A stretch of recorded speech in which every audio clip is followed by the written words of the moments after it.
What's up, people? Happy Friday. Understand that this is a religious holiday, Good Friday. I don't even know what that means, but I heard some people saying it to people. My only affiliation with Easter is Easter eggs and Easter bunnies and Easter egg hunts. That's what we used to do because we weren't into the church thing. But for those of you who are, enjoy yourself this weekend. You'll be seeing a lot of people in there that you only see on two other holidays of the year, which is Christmas and Mother's Day. Those are the CME religious folks. They go to church 3 times a year, if that. So, that is what it is. This is our second Flummoxed Friday advice show, which we will be doing 2 advice shows a week through the end of May. And then we started with the Dusty News Network, starts back up for the summer season. It'll be the third season of that. So if you guys have stuff that you want to send in to DNN, send it in to survivingdating@gmail.com. Make the subject line Dusty News or DNN, so we'll filter into the right folder, and then we'll be looking at all of those and start putting those shows together sometime around mid-May, so we have a couple in the bank. All right. So, someone asked me, I never heard that word flummox. What does that mean? It basically means the same thing. It's just a fancy word for what the fuck. I just, but I didn't want to call it the same thing 2 times in a week, so I had to come up with something different. But and then one of my favorite words is kind of a synonym for that is discombobulated. You've heard me use that a lot. But who wants to come to a show called Discombobulated Friday? I mean, I guess it might be all right, but I just couldn't see how I could make it work. So I wanted something that would start with an F, so I came with flummox, worked fine. Yeah, that's what it. Discombobulated Friday. But that's how we always feel when we leave the show. Just all kind of twisted up, confused, disoriented, discombobulated, not sure what's going on. It's that kind of word, flummoxed, you know. So if you want more information, of course, Google will be your friend. So let's get started. You like shenanigans? Some of these people not doing any shenanigans, so they just having confusion. We have, oh, she wrote 23 long ass questions. That's what's written right. I want you to see that some people think I'm making this up. 23 long ass questions. That's what my cousin wrote. Yes, discombobulated Friday. Can you imagine?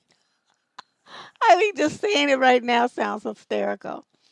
But anyway, I decided not to call it that. So there you go.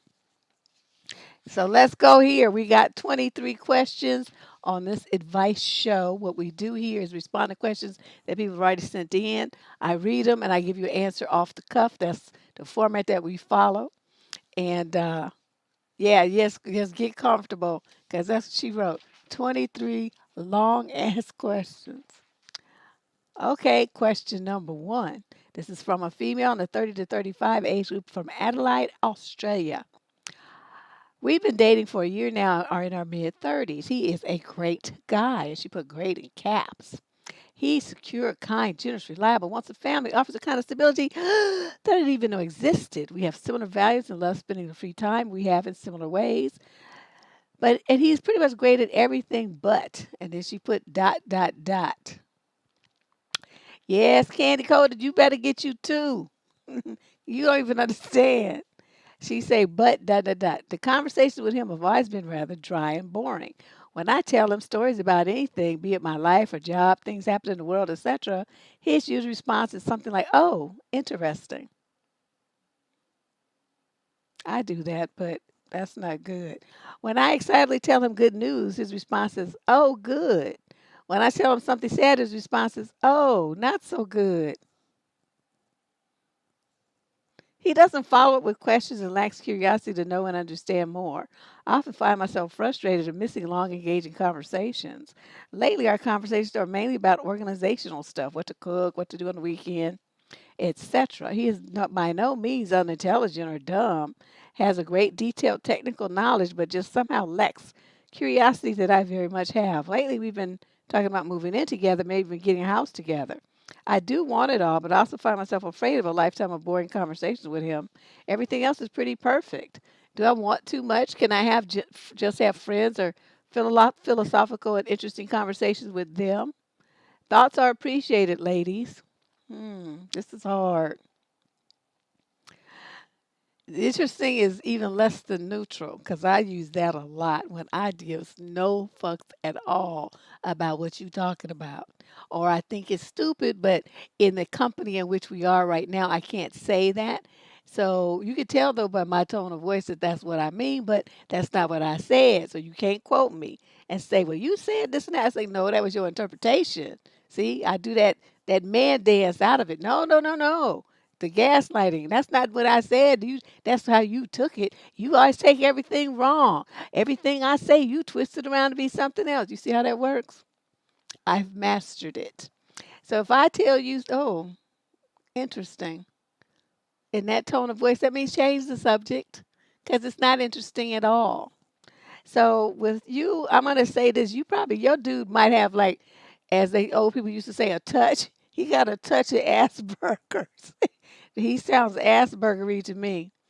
And, because they don't respond like normal people do to things that involve emotions, like excitement or sadness and, joy and curiosity and stuff. They're very different. They just have like this kind of, they know how a lot of them, they can get mad and stuff like that. But even that's kind of odd. Anyway, that's what it sounds like you have. So it's nice that you are he has all these other qualities, but you have to consider, is that going to be enough? Because in a relationship, you can't always depend on your friends to be there for you to talk to, and it's not their job to be your dumping ground and make up for stuff that your husband lacks. I don't know how to say this, because if you've been dealing with him for a year now, you've been dealing with him for a year, and he's been this way the whole time. I mean, somewhere in there, you should have realized that something was wrong with him, and you should have cut bait. I mean, you don't, unless you really want somebody that you can, these other needs that you have are more important than having someone to converse with. You have to be the one who decides that. I can't decide that for you. But, some women they'll just make it work because he has everything else that they want, and they feel like, well, no man is perfect. And so they would go for it. But, I personally couldn't imagine years and years of me talking and sharing my excitement about stuff with somebody is like talking to a wall. That would frustrate me to no end. I couldn't do it. Um, you know, I couldn't do it. So you're gonna have to make that decision yourself. But one thing you do want to do is you want to make that decision before you guys move in together and before you tie yourself up to any property and stuff like that, which I don't recommend unless you're married. So you either be on board 100%, or you say, you know what, this is not working for me because I can't talk to you. We have poor communication. It's very one-sided. And just imagine how devastated you would feel. You guys have a baby and you're all excited because you found out you're pregnant and stuff, and he's just like, "Oh, good." Or you have a miscarriage and you're broken down and torn up inside and crying and hysterical. Oh, not so good. You would want to kill him. So you better think about all of those kind of scenarios. I personally would be dipping out on him. Question number two, male, 30 to 35, out of San Diego. I'm a 33-year-old man in a 5-year relationship with a woman who's 38. She has a daughter of 14 from a previous relationship, and I adore them both. 2 years ago, we bought a house I never saw before buying. I did it on blind trust from my side, and it was a big mistake. She desperately wanted to move, and it was a good deal, so she made the offer, and it was accepted. Long story short, I hate this house. The neighbors are horrible and do everything they can to make our life hell. Besides that, we always talked about children of our own. This house would be the chance for that. She was even pregnant 1 month after moving, but she wasn't able to keep the baby. Now my girlfriend is certain about not having any other kids. I, on the other hand, have always wanted children, and now more than ever. I love my girl and I adore her daughter, but I don't like where I am in life at all. I'm afraid to hurt her if I tell her this and what it might put in motion. What do I do? And how do I talk to her without hurting her? Son, this is just a L she gonna have to take. I didn't even think she was even pregnant. I think that was a ruse to get you to buy the house, but because it's just too convenient right after. I mean, it could be, but I doubt it. It's just I'm just too suspicious. It's just the timing is too perfect for what she was trying to do. She desperately wanted to move and all this kind of stuff. And how she gonna be making offers on a house that she don't have no money to buy? What I would do is I would tell her, I want to have a child. I'm 33 years old. I want to have children. You have one, but I don't have any, and I want some. You don't want to uh, have any. So that means that we need to break up. This is the kind of thing where is in divorce court they call it irreconcilable differences. There's no compromise. Either you're a daddy or you're not. Okay, you're a parent or you're not. You have a child or you're not. There's no middle ground here, dude. So if that's something that you really want for yourself, you're a young dude. You have every right to go and find that. You're not going to get it with her. Okay? And it's great that you love her and it's great that you love her daughter and all of that, but it's not going to substitute for this hunger that you have. And at 33 you have every right to fulfill that dream. You shouldn't sacrifice the dream that you have for yourself just for some woman. Now it's going to be difficult because you're in this house, so if you don't want to live there anymore, she's going to have to buy you out. I don't know what kind of arrangements you're going to make about that, if she has the money to even make the house note payment by herself. These are all logistical things that you'll have to figure out on your end. But if not, if she can't do it, then you're going to have to sell the house and put her in an apartment or something in some nice neighborhood where there's a nice school or something like that, and then just part ways. But you, as a person who cares about them, you can't just leave her up in the air like that. You got to move her someplace. Okay, so take care of that. Make sure she's taken care of, and then you move on to bigger and better things. But this is a very sad situation. So see, that's why I'm thinking that it was a ruse, a clever ruse to get you to buy the house because, um, I think she already knew she didn't want any kids and just pretending like she was pregnant. I mean, what proof do you have that she was pregnant? Did you see the pregnancy test yourself? Did she come out the bathroom with a pregnancy test that she could have got from somebody that she knows who's pregnant? The only reason I know about that kind of trick because I had a friend who did that when I was pregnant. Yeah, it was dirty. It was dirty, and we was on some shenanigan shit, but that's what happened. So she showed it to her dude so she could pretend like she was pregnant. But that's what she had to think in her purse. So I'm gonna tell men, if you don't see her actually pee in the cup and her stick it in there and you see it happen, then it's not, she ain't pregnant. Okay? She used mine because I was the one who was pregnant. It wasn't hers. So yeah, and this is a long time ago. My daughter, tomorrow's her birthday. She'll be 30 years old. So you know how many years ago that was. And I'm telling you, it was some scandalous stuff.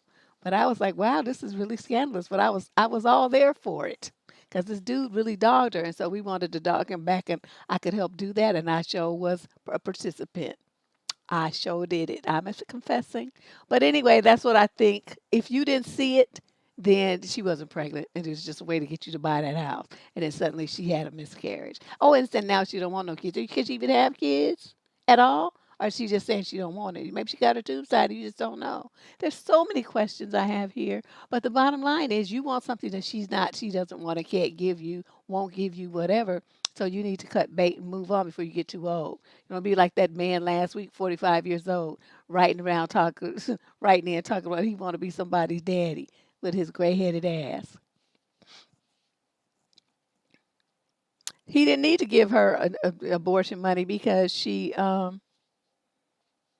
claimed that she, lost the kid. There's nothing to abort. So anyway, that was interesting. Let's move on to question number 3. This is a female in the 35 to 39 age group from Christchurch, New Zealand. I've been with my boyfriend for 8 years. Can you imagine? And we have 2 children. Why did you do that? I don't understand. When I was pregnant for my oldest, I found out my boyfriend had a fake Facebook account and made posts about, quote, looking for models. Models needed for a boudoir photo shoot. He put that in quotes. That must be the title of his ad. And he was offering to pay them $50 to $200 sometimes in these ads. I have confronted him on the fake account being his, and he denied it at first. I'm not crazy. I know it's him because my Facebook is blocked from seeing that account. How convenient. A stranger that I don't know, and there's no reason other than it's my boyfriend. If we are expecting money on a specific day, he will post looking for models on date and paying. I once made a fake account and messaged the profile. He was saying he's a photographer, single, and was super flirty. On Thanksgiving, my daughter's first, he said he had to help a friend move. I later found out that he doesn't know that he went to take pictures of a girl. She must mean that he doesn't know that she knows. He rented a hotel down the street to take boudoir photos in the room and the staircase. The girl later posted these on her Facebook. She was wearing a scarf a family member had given him. His computer showed he recently edited pictures and they were all, quote, unavailable to view. Every day he's posting on this fake account. Some days he treats me badly, calls me worthless, a waste of air, no brain, and tells me that I'm only good at being a housewife or trophy wife or to look pretty. He has had this profile since 2014. When we got together, he was never a photographer. We bought an expensive camera and he let it go to his head. I'm so upset. He has a temper and I don't want to tell him I know unless I'm breaking up with him. Okay. Has anyone else been in a similar situation with small kids? Of course, millions of women have. Well, not with them pretending to be a photographer, though, but the same drama. They hear him call me names and yelling at me. He has a short fuse, has been yelling at my kids every day over small things like banging on the floor at their feet, playing behind him when he's playing video games, being distracting, etc. After he yells at me, he apologizes and says I'm a great mom, and he doesn't mean anything he says, etc. I'm tired of head games. I want to know if I'm alone or has anyone else experienced this. I want to know you're alone in being this stupid, okay? Because this has been going on. You knew this from 2014. This is 2021. And you went during that period of time, you had two kids by somebody who was stupid.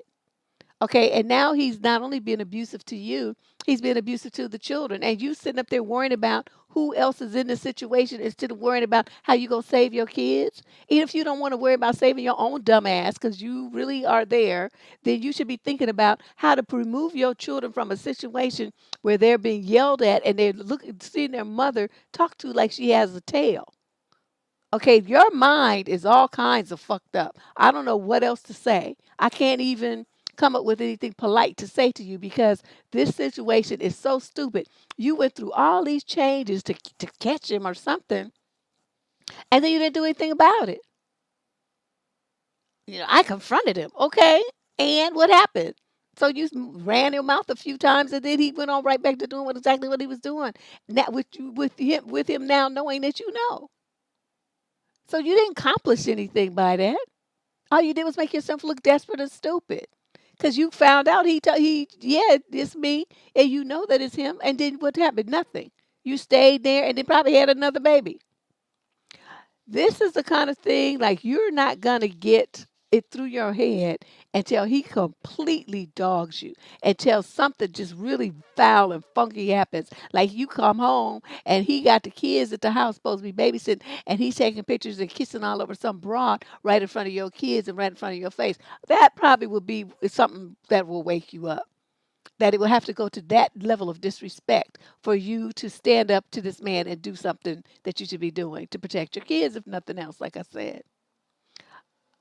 See, this is why she not a no emotional spider web. She just being stupid. That's all this is. This is what if you have a situation where someone is looking outside themselves for validation and they feel like having a man is everything and that without him they're nothing, this is the kind of relationship that you will end up in every single time. And let's not say that there's anything wrong with the woman except the fact that she has no self-esteem and no self-confidence. She doesn't like herself very much either. So when you have that's a trifecta of fail for a man who's just going to see that you don't have any respect for yourself. So he's going to feel like, well, why should I respect you? You don't even like yourself. So why should I like you? You don't respect yourself. Why should I respect you? I mean, you don't treat yourself well. So why should I? This is a very important message that women need to understand. And I don't believe in that you teach other people how to treat you stuff. That's not it. This is how treat people how they not tell people how they not gonna treat you. That's what we were looking at. And she is accepting just anything just to have this man around, probably because he's the father of her kids.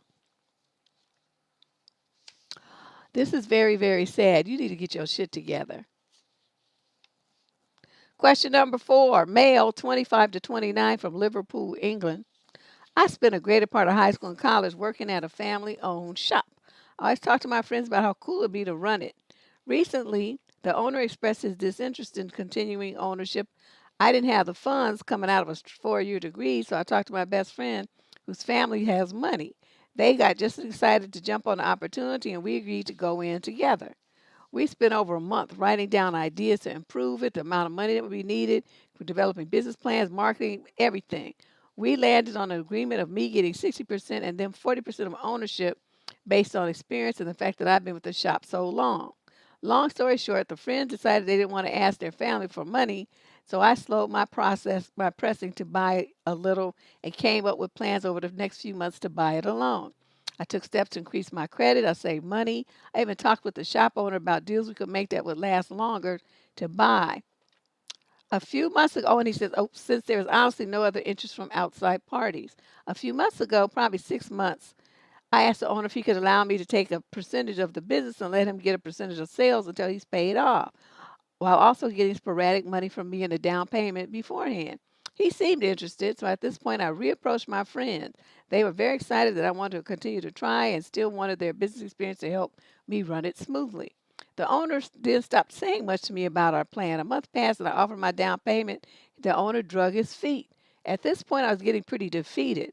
The owner thinks I'm not qualified to run the store. I certainly am. Thinks I can pay. I can, just not today.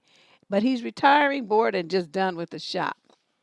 Okay, he doesn't want to sell to me. I'll pursue a different career option if he doesn't give me a more reassuring answer by April. This was at the beginning of March. I just got informed by my friend that he and the owner have signed the shop over to my friend. Wow. So now he has 100% ownership of the place, and I was left in the dark for the whole thing. My friend wants to compromise by saying I can be manager and still make executive decisions, and it will be, quote, less financial risk for me and it's a better deal. But I'm just left stunned. I feel betrayed. It was a dream I cooked up for 5 or more years, got the opportunity to do it, and then it was just stolen from me. How do I tell my best friend that I don't even want to talk to him anymore after this? I assume they think I'll be the same pushover I always am and stick around because I like the shop, but I really can't. I don't know what to do. Oh, you start by cussing him out. Him, her, them, whoever it is. See, that is some of the most backstabbing shit I've ever heard of in my life. And you helped, develop the business plan and all that stuff. You need to send them a bill for all of that time and effort and energy that you put into with your ideas and everything else. That's worth money. And especially if they turn around and use it in your ideas and without paying you, take them to court. Take them to court because that's a breach of an oral contract. Okay, especially the owner knew what was going on, and you have that documentation to prove that you two were working on this together, and then suddenly they just go behind your back and cut you out the picture. I would get you an attorney and sue for your half of that business. And I hope you're still saving your money because when this comes, but you're gonna get a cut of the business. It's not gonna matter because this is ridiculous. You got to don't be a pushover. Get you an attorney and fight this. Because you have very good grounds. You're the one that worked there. You're the one that first approached the owner about selling. The owner would switched and flipped and did something else. But that's not the point because, between the two of them, they still had an oral contract with you for you to buy that business, which they breached. I hope you have some emails or something like that too, text messages, some kind of written proof that this was the setup. You have all the business plans and everything like that, but I mean something that's not connected with those that you can show that look, this is what was planned. These are the exchanges that we had. These are the emails that we had. These are the notes that we sent back and forth to each other. All this kind of stuff. Take that shit to court and sue the fuck out of them. That's what you do.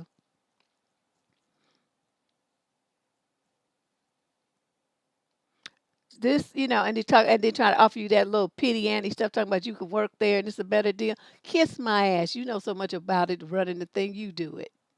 And then go and yeah, that's what I just said. Diamond is a breach of oral contract. And so you know, they did him dirty. But that's all right because you can get, you might not get half of the business, but you will get some monetary compensation for that. But I would go for half the business because they that's not right how they did you. And your friend wasn't working there. Your friend didn't have nothing to do with it. Your friend's only contact with that owner was through you. You see what I'm saying? Your attorney can fill in all those gaps. So by the time you get to court, your friend is going to look like a dirty dog. And if he or she, whoever these people are, had any sense at all, they would say, you know what? Let me give you half ownership of this business, and let's call it square. That's what they should. That's what they should do. This is unbelievable. You know me, I love revenge. So that's the best way to do it in a situation like this. Gather all your evidence and then file a lawsuit. Question number 5, female 18 to 21 from Memphis, Tennessee. I have been with my boyfriend for 6 months, but I have been having many problems from his mother, and it's getting me down. Ever since I met her, she's always had something to say about me or a snide remark to say to him about me. She doesn't like the fact that we spent the majority of our time together and thinks that we should spend time apart. Otherwise, quote, we will get bored of each other too fast, which is not the case. She went as far as making him go home to her while I was going through a rough patch that she knew about, at which he had promised to stay with me until I got through it. There was also an instance where she complained about feeling lonely when seeing him, and I cuddled up on the sofa and wanted us to stop. My boyfriend has been the only constant in her life, so I realize she's probably scared to lose him, but she is going the wrong way about it. And this is why I wanted to make a comment because I'm at my wits' end. The other night I was on a call with my boyfriend as he was spending a night at his house by himself. Okay, blah blah blah. His mother had come into the room where we were on the call and started to put me down. She claimed I was controlling, isolating him from his family, and friends referred to me as quote that girl. And said that she could see signs of an abusive relationship in him. She also claimed that my boyfriend is obsessive, clingy, and doesn't have his priorities straight, which is her favorite thing to say. To make things clear, I have never once controlled him. He has a mind of his own, does what he wants to do. The majority of the time he wants to spend time with me is when we are locked down at the moment. We can't see our friends and family, but she doesn't seem to understand that he can't see people outside of his bubble. Somehow that's my fault. In light of all this, he is now spending his nights at my house as he is also fed up with his mother having his attitude and slagging me off the way she does. He goes home on the days when he's not working to help out around the house because his mother holds things over his head and makes him feel guilty about it. There's so much more to this, but it's already too long as it is. What are your thoughts? Well, I have many thoughts. You're in the 18 to 21 age group. Sounds like he's the only child. When it's the only child of a stupid bitch and it's her son, this is how they do. They want to sink their nails into him. The only way her son could escape this is if he's gonna have to be like real blunt with her and say, "Mama, I love you, but I'm not in love with you. I'm in love with her. That's the woman I want to be with. That's who I want to wake up to in the morning. That's who I want to look at before I go to sleep at night. That's who I want to screw. That's who I want to have babies with. That's who I love. It's not you. Okay, you cannot compete with a young girl that I love. Stop it. That's what you're trying to do, and it's embarrassing. And it makes you look stupid. And it makes me feel like I have a fool for a mama that don't know how to fucking let go. He's gonna have to say something along those lines to her for her to wake up and come out of this fugue state that she's in because she's feeling like she's in competition with you for her son, and so he's gonna have to tell her there's no competition because I can't fuck you, mama. I have no interest in that. So that's where the competition ends. Okay, there's nothing else after that. She got the pussy and I love it. That's why I'm there instead of here looking at you. So these mothers, they need that kind of weight, that kind of reality check from their sons. It's like you need to stay in your envelope. You the mama. That's all you are. Okay? And when the sometime your son starts having a sex life, your role in his life, you got to take a step back and, sit on the bench. Yeah, you can't. Don't know. There's no mother in this world that can compete with pussy. That's just the bottom line. And that's, they get confused. And they start, yeah, I don't know what they be thinking, but they must forget that their sons are men. Okay. And so, that's not your baby no more. He's a grown ass man and he has other things on his mind besides you. But they get confused or something. I don't know. But until he gets the courage to say something like that to her, this is going to continue. If it continues to the point where you're getting upset, you need to break it up with him. Maybe if you break up with him, that might give him the courage because he'll be like so mad at her for making it happen that he'll finally say what he needs to say. Okay, let's move on. Question number 6 coming right up. This is a female in the 30 to 36 age group from Newport in the UK, wherever. Yeah, these mothers, I don't know. I don't have that kind of patience. I would have been like, look, go back over there with your mother. I don't have time for this. Okay, so she says, my boyfriend and I are both in our mid 30s and have been dating for a year. I have 2 kids and an ex husband. He's never had children or been married. I met my He met my kids 6 months into dating, and for the next 6 months, we only hung out with them 3 times. I didn't invite him over very often because when I did, I would be playing with the toddler instead of him playing with us. He would sit on the couch looking bored. Once he got impatient with my toddler because he was jumping on the same puddle too long, literally for 5 minutes, and he just left and went home in the middle of a walk. He's actually a great guy I love very much. He just doesn't have any kids and is limited by that. I can't expect someone without children to understand the things a parent does and enjoys. My older son used to love jumping in puddles, and now he just plays video games by himself. So I really love it when the little one finds so much innocent joy in something like jumping in puddles. But my boyfriend just gets annoyed.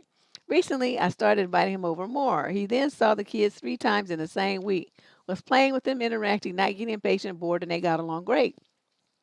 It was like we were playing house and everything perfect for 1 week. Then a few days later, he sent me links to 2 articles, the quote, the benefits of an early bedtime for children, and quote, how to get your child out of your bed. Yes, my toddler sleeps in bed with me.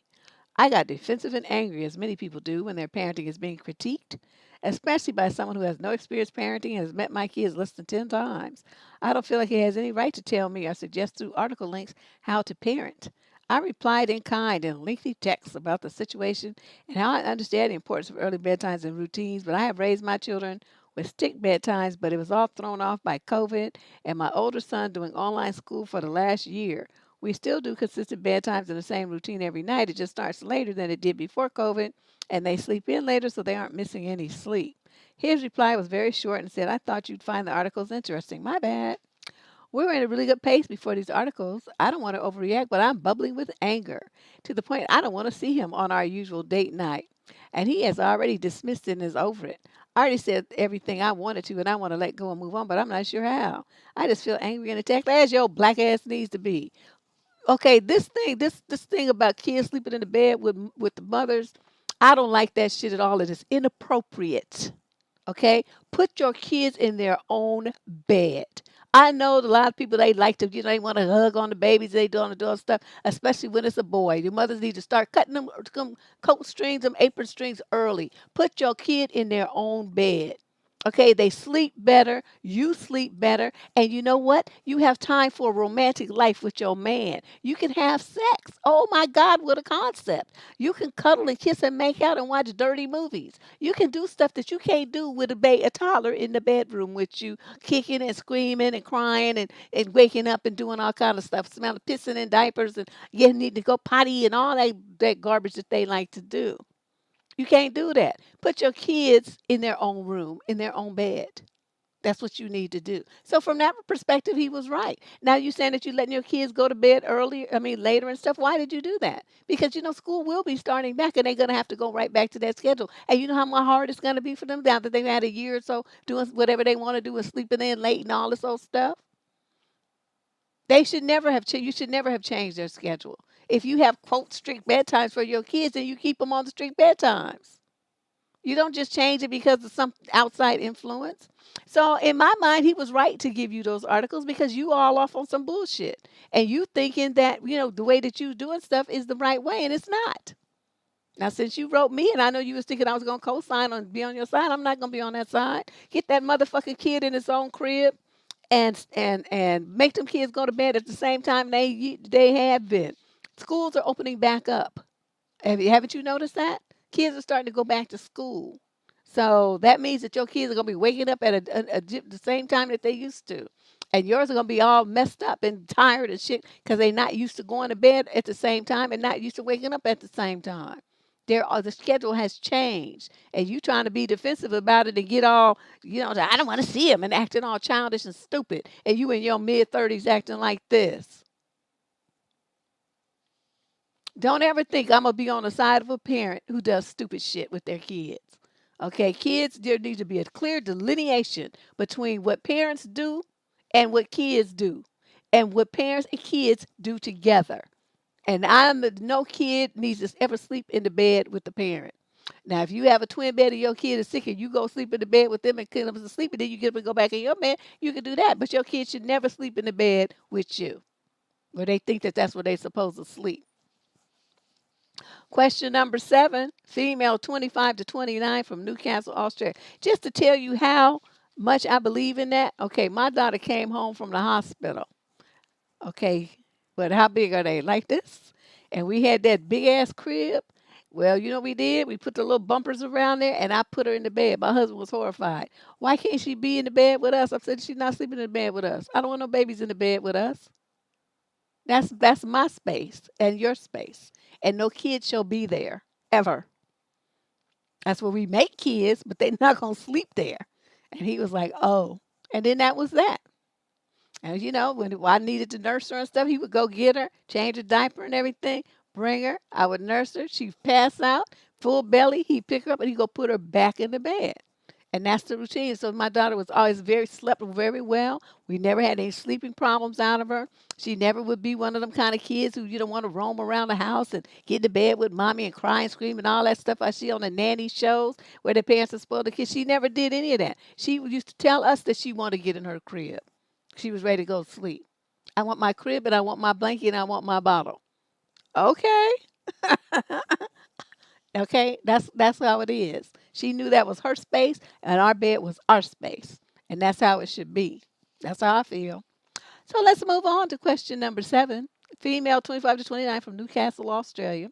I am very anxious about what my partner spends money on from the amount he asks me for every month. 600 US dollars. He has a degree course to complete, which takes a monthly portion of 200, which still leaves him 400 for miscellaneous things, which he says are for subscriptions and mobile phone bills. I'm taking care of rent, groceries, utilities, etc. So I personally don't see why he asks for $600 every month without a breakdown of expenses. What I feel is $400 is still a lot of money for any kind of subscription and mobile phones, which would mean that there's quite some sum left behind. Is he saving it privately or buying stuff without realizing the added expenses monthly? How do I ask him where to spend and why do I end up giving a lot more than what is needed every month? I hope he's not in debt or paying old dues to someone else I'm not aware of. I'm very worried. Although I earn well, it's not justifying why I end up paying almost a quarter of my take home salary to him. Any advice? Yeah, cut him off and move out. I mean, why is he not working? He's got a degree course, so everybody I know went to school and worked. What's why he's so fucking precious that he can't have a job and work at the same time like everybody else? Why are you supporting a grown man? I'm not understanding. See, I'm flummoxed. I just don't, yeah. I don't understand. She only in the 25 to 29 age group. I don't understand these young ladies. You know what? Just cut him off and tell him, well, as of, April, what is it, 2nd today? The April 2nd, I'm not giving you a dime. So you better figure out what you're going to do because I'm not giving you any more money. And watch and see what happens. I bet you he'll break up with you because that's the only reason he's staying with you now because he's milking you like a cow. And you know that's what it is. That's the only reason he's with you is because you paying him. Stop giving him. I wouldn't give his ass. He wouldn't get 4 pennies from me, let alone $600. And if you don't want to do that, which you probably don't, then try this plan B. Tell him to give you all his bills and you'll pay him. And you'll write the check to pay the school. And that he needs to get a job for his spending money. See how that works and see how that goes down. The chances are he's going to throw a big fit. He's not going to want to do it. But see, we don't know the answer to that, Yasmin. You know, it's just as much about this couple as I do. I read the letter. Okay, that's all we know. So don't ask me why. I don't know why. Nobody knows why. That's why we're sitting here confused and flummoxed about the whole thing. Um, but that would be the little trick I would try. Okay, so just try plan B first and say, I'm not really feeling comfortable with this. I want you to give me all the bills that you have to pay, your cell phone bill and this other bill. You give those to me, I will pay those and write the check for your school. But any other money you need, you're gonna have to get a job and start, doing that yourself. And see how that goes down. And if he throws a fit, then you and says, well, I'm gonna break up then and say, okay, bye. So now just think of all the money I could save. $600 a month plus. You won't have to feed him. The power bill and water bill will go down. All kind of stuff will happen because he's gone. Yeah, but that's, these young ladies just love taking care of these men. I don't understand it. How can you feel like you have a man when you are taking care of him like a baby? It just doesn't compute to me. Okay, let's move on. Question number 8. Wait, I need some water since this thirst, the thirst is coming through the screen.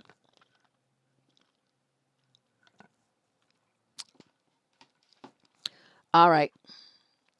Female 4045 from Ann Arbor, Michigan. I'm ready to ask if I am, as you say, quote, doing too much. Am I too much? I'm just back into dating after a 20-year run off the market and a 10-year marriage. I was unhappy for years, so I finally left. Got back out there a few months ago, and I've learned more in 2 months than in years. It's eye-opening and disappointing, to be honest. So I went on a date with a guy last week. We messed around in my car, kissing in second base. Hmm. Mostly all of his texts to me are sexual, or he always gets to that. Not very inquisitive about me personally. Surprisingly, we talked on the phone last night for 45 minutes. I told him it's my birthday today, and he's never texted me happy birthday yet. Now I don't think I want to see him again. And she put bullet point 1, too focused on getting the booty right away. And bullet point number 2, no happy birthday. What do you think? He just a booty hound, which you figured out. I mean, the way that but he probably felt like he was down for it. You just went on a first date and you were card, getting to second base. I mean, there's nothing wrong with that if you in your 40s and that's what you want to do. But it doesn't sound like that's really the direction that you wanted to go. You wanted to have that as part of something else. But you didn't handle yourself right, and that's probably because you were a bit off the market and you forgot. How did you supposed to do this? So, you put the getting to know part first, girlfriend. Then you do the fooling around and second base thing. Once you understand who you're fooling around and going to second base with. So you did shit flip-flopped. And so you did all that physical stuff when you had no clue who this man was. You didn't know nothing about him yet. So you see how I mean? It was out of order. And so then, and it takes just a few seconds for someone to text you happy birthday. He didn't even have to mean it, but he could have done it, but he didn't. You know why? Because he's too busy over there getting booty with someone else that he also met on whatever dating site or whatever, wherever you were to meet this clown. So just block him. Block it will, as you will find as you get out there, it's going to become your best friend because there's so many men who are such idiots that you just don't have time to be bothered. So you're just going to start activating the block feature. Learn how to use it on your phone and on all the dating sites that you're on so that you can block people when they get to acting stupid. But yeah, this is just rude. I mean, even if he was, he has no skills in that direction. Either that or he didn't care. But that could be he didn't care if he saw you again. So he's fine with, you dumping him. Either way, you haven't lost anything. So just cut ties and move on. Question number 9. This is a male in the 30 to 35 age group from Austin, Texas. I don't know what else to do or how to try to get it through to my wife that she is spending beyond our means. She's trying to book a $5,000 vacation for $5,000 for us in July, and then a girls' trip in August is going to cost at least $300. She's ordering crap she doesn't need almost every day on Amazon, and it's been nearly impossible to set a budget. I tried to reason with her and suggested we set a limit for each of us to spend on whatever we wanted. No questions asked, to which she accused me of trying to give her an allowance like I was trying to control her. I don't have enough money saved for my kids' college because I don't have money left over after everything is paid. I'm also tired of having to pull money from our savings account to cover everyday expenses until the next check comes in. Deb, we ain't hardly broke, and he put hardly in caps. We have $3,000 left over after all expenses are paid, each pay period. Wow. So how are we going into the negative instead of the positive? I don't know that. It's because of the constant out of control spending.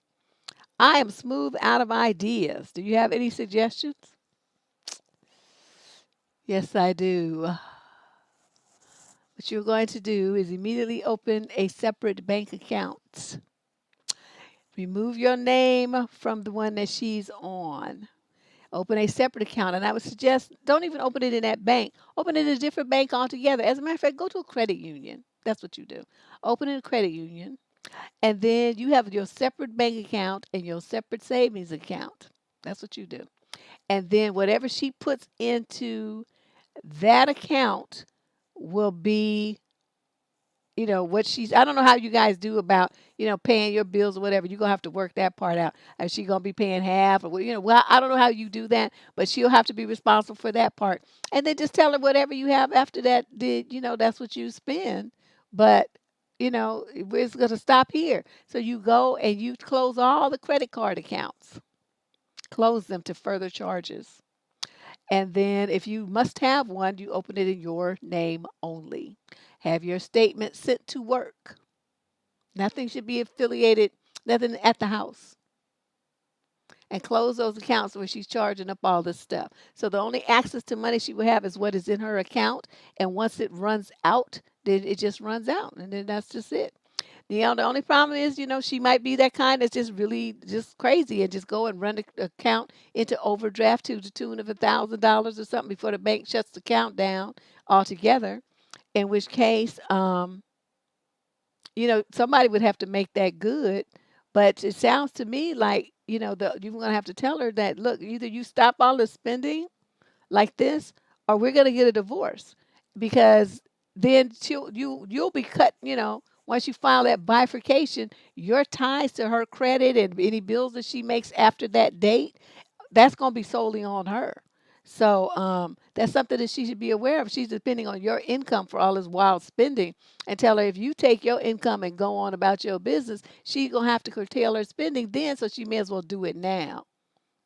Just buying bullshit. Oh, someone says you should open up another savings account for your children. You could do that, depending on how you have it set up. You know, that might be necessary as well. If she has signing access to it, she might drain that too, so she can keep spending. So that is a good point that she brought up. That's might something you have to look at as well. But this is really sad. She's just gonna run y'all into the poorhouse. There's something going on with her. There's something that she's thinking that buying all this stuff is going to fulfill her in some way, that of course is not going to. It's just going to drive you all into bankruptcy court. So there might be a need to try to steer her to see a shrink, because something is wrong when somebody wants to just sacrifice all their money, everything that they have, to buy stuff, stuff, things, material goods. There's something amiss with her inside, where she feels like looking at all this stuff is a reflection of who she is, and that she's a better person because she has the stuff. So, your wife, I don't know what your situation is, because all we know about you is what you wrote in this letter. But there's something amiss there in your marriage and with your wife, and you need to do a little investigating. But in the meantime, put those barricades in place to save your money, save your house, save your children's college funds, and save your sanity. And then you can work on the other stuff later. Let's move on to question number 10. This is from a female in the 26 to 29 age group from Austin, Texas. Hello, Miss Deb, and thank you to Miss Candace for selecting my question. Thanks, Sunday. S with some asterisks. Oh, she must have put somebody's name there. Okay, S, we'll just call her. And I have been friends for 7 years. We met at the gym and bonded over our love of democratic politics and exercise. We often discuss what's going on in the world. A few days ago, she was telling me about how the government is now trying to allow transgender folks to be in the military, to which I responded, I do agree that trans folks should be allowed in the military, but should definitely have to bunk with the gender that they are born into. Well, then when I said that, she hit the roof and said well, you have no idea what it means to be transgender, and that would be the same as having you bunk with men. I responded that I'm well aware of what they claim transgender means and that this is something that we will have to completely disagree on, and that it is not so like me having to bunk with men. She then said to change the topic or else it could end our friendship. Seriously? What do you make of this? I'm a young black girl and I am offended that an older white woman, oh, this was an older white woman. Oh, girl, you should have known better, would compare me being forced to bunk with men to so-called transgender women bunking with men and to threaten to end our friendship over a point of disagreement. Am I wrong here? How would you handle this? I would have cussed that bitch out. You know me. I'm like, look, you hoe. What are you talking about? Just me being in the bunk with men. I'm a woman, in case you don't remember that. I have a pussy. They don't. They're men. They should be in there with other dick havers. That's what men do. So you want to sit up there and say it's like me, a woman, being in the bunk with men. It's not. They have a dick and other men have one. So there's nothing about that that's the same. You stupid. And you want to threaten to cut this friendship off? Don't even threaten it. It's already done. I did it. Stay out of my face. Don't call me anymore ever. And then that would have been that. I can't be bothered with stupid people. I mean, it's nice that you bonded with her and all that old shit right there, but she just like she looked just as good coming, she gonna look just as good going. And she got them crazy attitudes. See, the next thing she gonna be talking about is like, just like the struggles that you had as a black person and all that kind of shit. See, then she gonna get her ass kicked. It's nothing like that at all. When them they ain't getting strung up on trees and murdered by the millions, having their children thrown into rivers with alligators eat them up and stuff like that. None of the shit that happened to us happened to these damn trans people that they want to be trying to slide into the coattails. Well, it's like being black. We're fighting for our civil rights. Fuck out of here with that bullshit. You ain't suffered no kind of nothing with your white ass that a black person has suffered in this country. They need to quit with that. And now I wish one of them would say that shit to me so I could act a complete fool. But nobody has. They know better. Everyone who's tried has got their feelings super hurt. So, this the kind of stuff, it's nice that you had this experience so young so that you understand what you're dealing with. Some people you just can't trust them. This is a perfect example. Watch this as you go through working in corporate America. This kind of shit right here. When somebody shows you who they are and how they think about you, believe it, cut ties with this broad because you'll end up cussing her out, or she's going to end up really, really, really, really hurting your feelings and have me get on a plane over there to help you beat her ass. Question number 11. This is a female in the 21 to 25 age group from London. I'll try and keep it short and sweet. I'm 22, female, and twice this week, once with my cousin on a separate occasion with my best friend, men have approached them to get their number. Nobody asked for mine. I can't help but feel like the ugly friend. I feel awkward for feeling this way because I love my cousin and best friend, and they're both very beautiful. I know it only means I've got a lot to work on myself, but how do I do it? I can't help but wonder why them and not me. Bear in mind, things like this have happened before. What could I do to make myself more attractive and or approachable by men? I'm wondering why you give a fuck. Okay, when you look at these men approaching them for their numbers, what are they getting out of that? Are they getting some money? Are they getting some advantages? Are they getting free trips? Are somebody paying their bills, getting a car note done? I mean, do you pay off their tuition? What benefit is it bringing to them that these complete strangers walk up to them and ask them for their number? That you want to be such a part of that?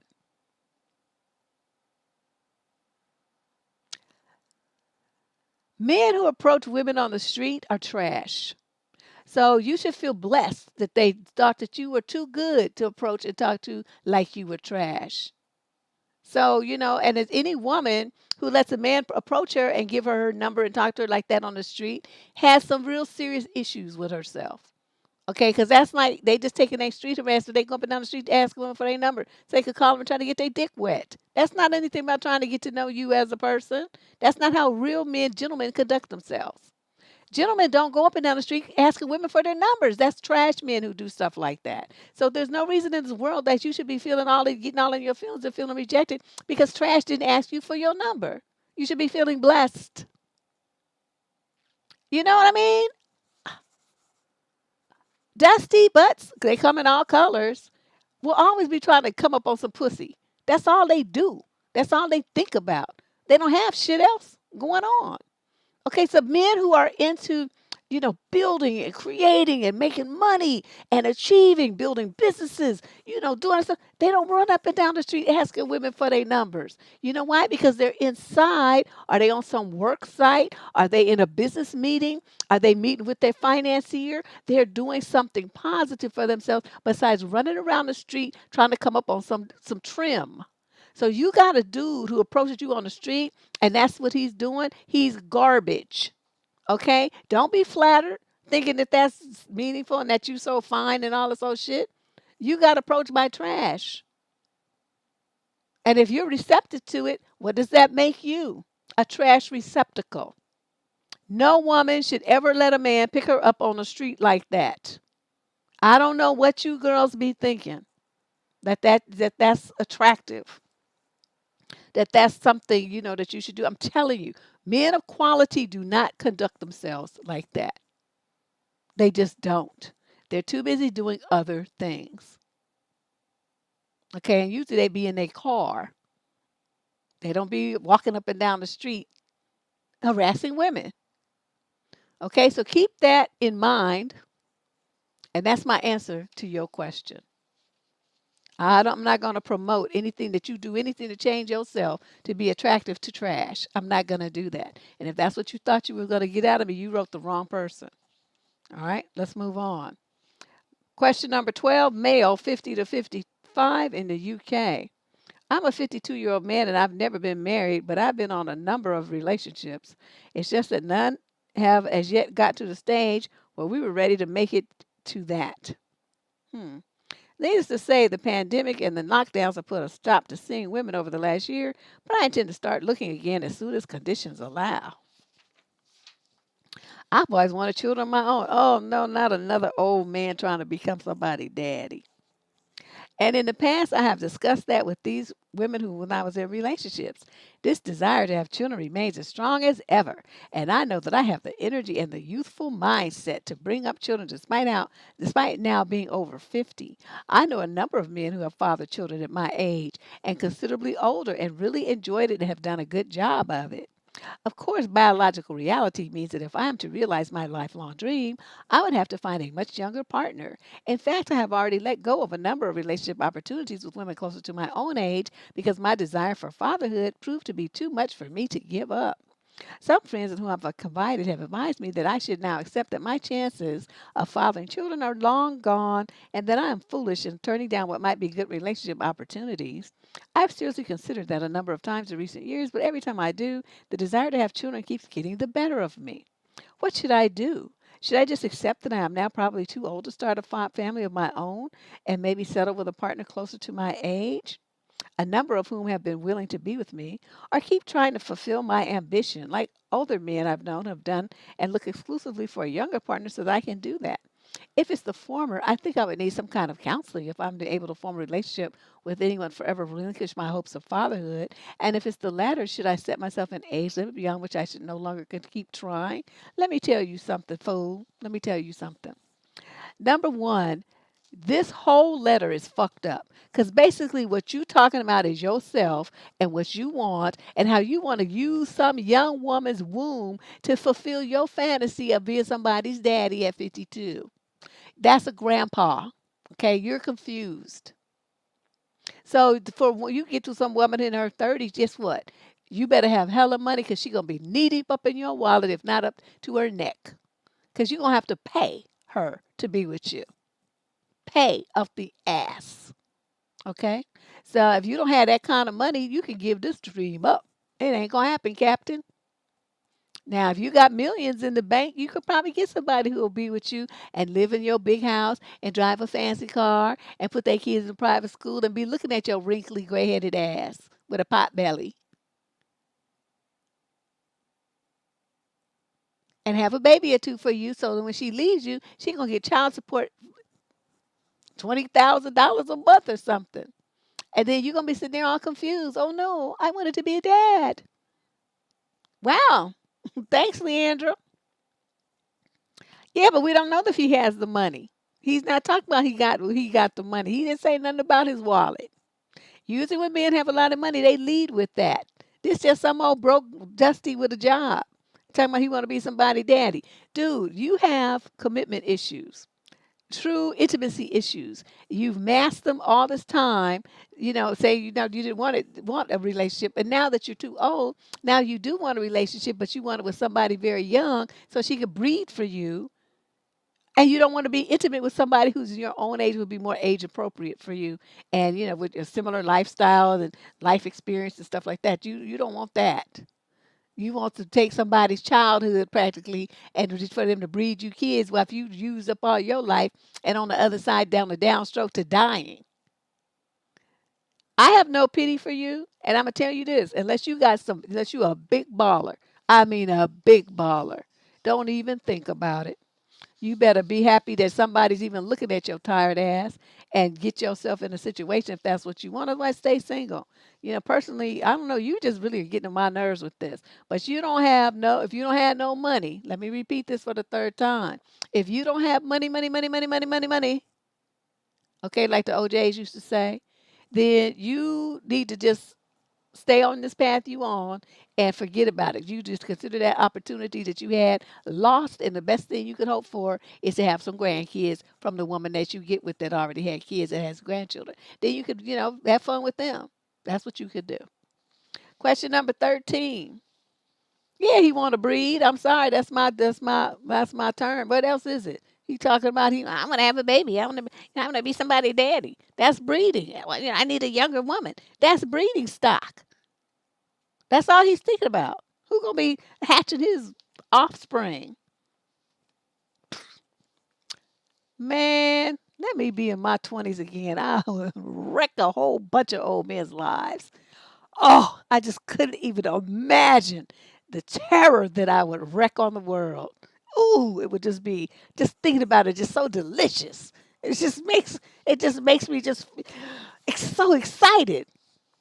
Alas, that will have not happen either. Just like you ain't gonna be nobody daddy. Question number 13, female 30 to 35 from Louisville, Kentucky. I'm a newlywed, 4 months. Before we got married, thanks DC.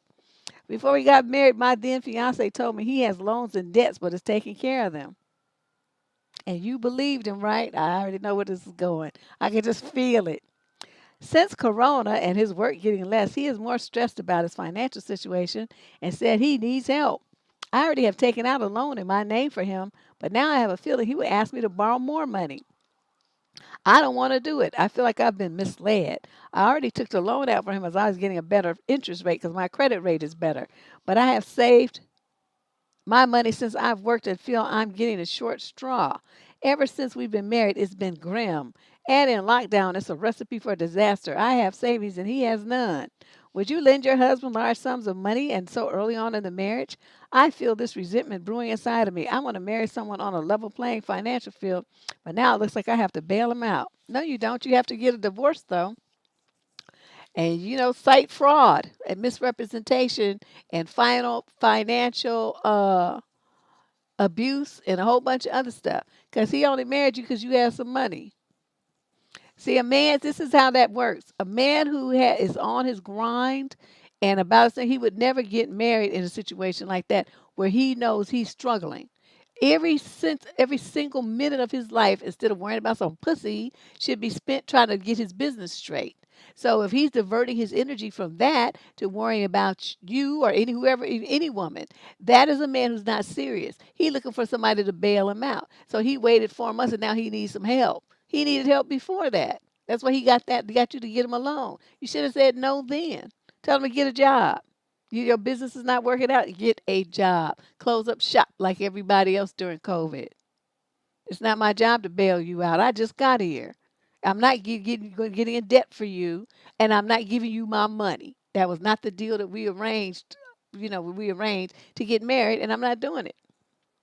That's all you had to say. Because everything that your money that you had before you got married, that's separate property. It's not community property. He has no rights to it. And don't give it to him. Don't get him on your accounts. Don't give him access to nothing. Don't give him no PIN numbers. Don't put him on your credit cards. Nothing.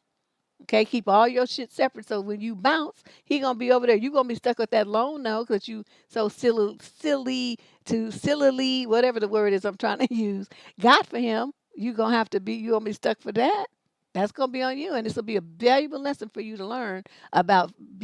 So focusing on getting married that you don't pay attention to who you marrying, and you sitting up there talking. He talking about, well, I'm covering it. I'm covering. You should have asked to see documentation of that. You just go by their word. Women are always like, he say this, he say that. Instead of looking, say, show me the paperwork. Show me your income statements and your balance sheets. Your profit and loss statements for the last 3 years. I want to see everything. I want to see how much money you got in the bank. Where's this money coming from? What's your client base like? You're supposed to be asking some informed, intelligent decisions. You just like, oh, okay. Now I want to see everything. I'm gonna be like Arthur Anderson, all up in your business and looking at everything before I say, "Oh no, I'm not gonna marry you," because this is some raggedy shit right here. You ain't getting my credit all fucked up, and my bank account's drained trying to save this raggedy shit. You need to let this shit go and go get you a job just like everybody else. I hear UPS is hiring, and so is FedEx, and Amazon, all of that. But UPS is a good place to work. They pay good, great benefits. That's what I would have told his ass. And then it's like, check me out when you get all that shit paid off if I'm still on the market. Question number 14. Female 20, his purse is empty, got moths in it. Female 22 to 25 out of Florida somewhere. My partner and I were supposed to see each other this afternoon. I was going to go to his place first, but I haven't seen him in a week. A bit last minute, he told me there was a slight change of schedule and had to do something first. I won't give details, but it was a good reason. Along the day, he kept me updated. It was done in a couple of hours. He then had to go to someone's house to feed their pet and should have been on his way soon after that. However, he messaged me not too long ago saying he is relaxing in that person's house. The owners aren't there. Now it's almost 6 p.m. and we were supposed to see each other around 1. I am upset. I got ready a few hours ago and I'm doing small things at home to pass the time. I'm now thinking of telling him that it took too long and decided to study this evening instead, which means I'm not going to his house at all. At the same time, I still want to see him. How long you been dating this dude? Usually women lead with that. The fact that he's late because of responsibilities does not matter to me at all. It's the fact that he's now lazing around in a hammock somewhere else while waiting and sitting around. It's making me annoyed, frustrated, and overall upset. Thus, I am wondering if I should not feel upset and not be petty by saying I won't see him today or tonight at all. What would be the best course of action? Oh, I would have broke up with him. Let me tell you how this goes. Let me explain this to you so you understand. A man who is excited about seeing you, he gonna race it. He got to handle his business right. He gonna race in there and throw some food in that pet bowl or whatever, fill that water thing up, and then any relaxing he's gonna be doing, he would be doing it at your house or at his house with you there all over him. He laying on the couch and y'all cuddled up and stuff. Now he's relaxing because that's what he want to be with his baby. He want to be with his girl. He can't wait to see her. The fact that your dude would rather chill out on a hammock at a complete stranger's house rather than be with you and put you off for 5 hours and still not to be too bothered about getting to where you are is very telling. I hope you understand what this means. You don't mean shit to him. Okay, not really. You just something to do. Okay, and right now he's doing something else that he would rather do than be with you. So for me, I would have read all of that into his behavior, and by the time he was supposed to say he was supposed to be at the people's house at 3. To do that, he finished all the stuff at 3 o'clock.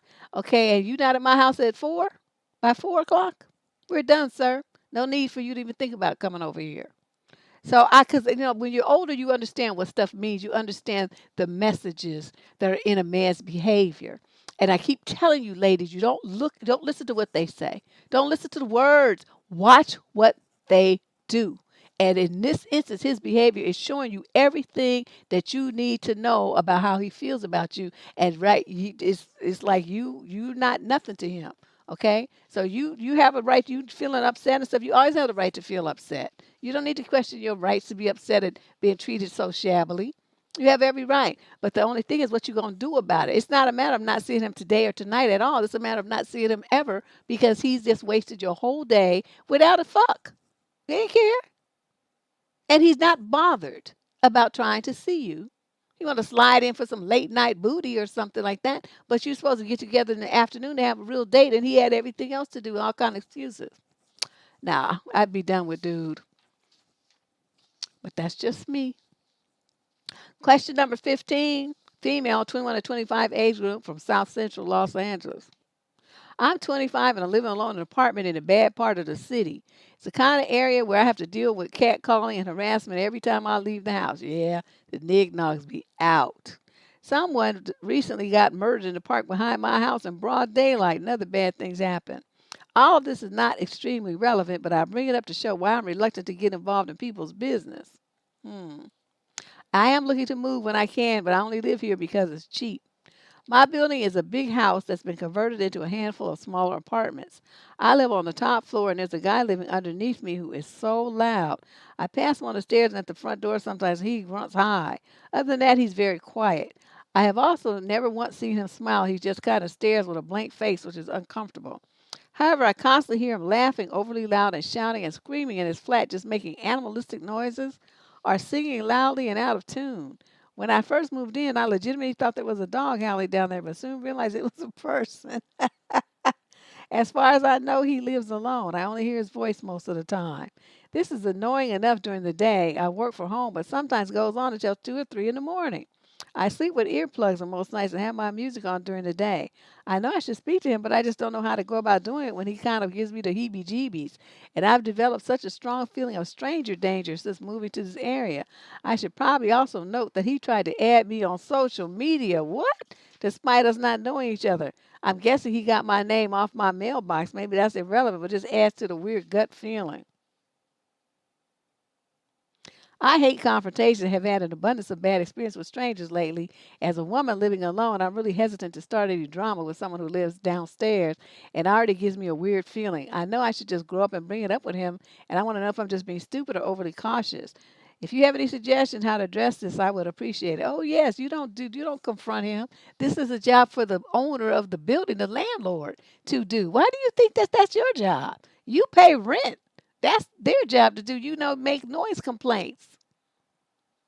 2 or 3 in the morning, you could also call the police to have them come and do something about dude and shut him down. I don't know if they would come because in South Central they too busy dealing with other stuff like carjackings, robberies, breaking and entering, you know, murders. So they might not come for a day or two, but I mean you could always lodge a complaint, so they'll have a record of it. But this is something I feel should be addressed with the landlord. And if there's a savvy landlord, he or she will also contact the other tenants and ask, "Have you heard this situation?" to validate the story. And then, if I were that owner, I would be giving Home Skillet an eviction notice. That would be me, because in every lease they have a clause about noise and disturbing the other tenants in everyone. So he would be in violation of his lease or rental agreement. But that's for the landlord to address. That's not for you, sweetie. So you don't say a word to him. You make that call, as they used to say in the old days before cell phones. You drop that dime. Do you know it used to only cost 10 cents to make a call and a payphone? Them was the good old days. Yeah, but that's where that phrase came from, drop a dime. That's where it means. That means you're going to call on somebody. See, I'm showing my age. That's okay. Yeah, this is something. I don't know why these young girls think that they have to be the ones to confront everybody and do everything. No, you put the people that you paying your money to work for you. I don't confront nobody unless, I just feel like it. Like, right, like in front of yeah, I miss payphones too, but then you have to deal with the ick factor if they was in the wrong neighborhood. That was always kind of gruesome. But my neighbors, I got them all in check at this point though. But man, when I first moved here, I was like the evil resident kids running by my door making noise. I open my door and say, "Stop all that fucking playing. Go to play at the playground." And their parents, well, they just playing. I said, "I don't care. They're gonna play somewhere else beside in front of my house. I don't feel like hearing all that shit." And it's in your lease. They're not supposed to be playing in the premises anyway. So what are you doing? Oh, so that they stopped doing that. So then these people used to park so I couldn't get in my spot. And I got into it with this white dude across. He's like, "Well, you could have knocked on my door. Why should I get out of my car and knock on your door to tell you to move that his bitch ass girlfriend, move her car, if she's parked under a sign that says no parking towaway zone? Why should I do that?" And then he just looked, well, the neighborly. I said, what's neighborly is for her bitch ass not to park there to block all the tenants because she don't even live here. So I'm going to say this. If I come home and I can't get in my parking spot because her bitch ass is parked here, I'm going to have that bitch ass car thrown away because everything I said is that bitch ass. And so he was all offended. He ain't talked to me since. That was 3 years ago. I'm like, okay, I don't give a fuck. But guess what? That bitch don't park her car there no more because he knows I mean business. And them Africans that live over there, they was making all kind of noise. They kept parking their car over there, blocking my space. I went smooth off on all of them. And they're men, they're not used to women raising up at them and stuff. You know how I feel about motherfuckers with an accent. That was just gave me even more fuel for my fire. So I lit them up a couple of times, and now they don't mess with me either. So gradually everybody in the whole building is under control. They got a taste of Leo, and they just, they decided they didn't want no more of that.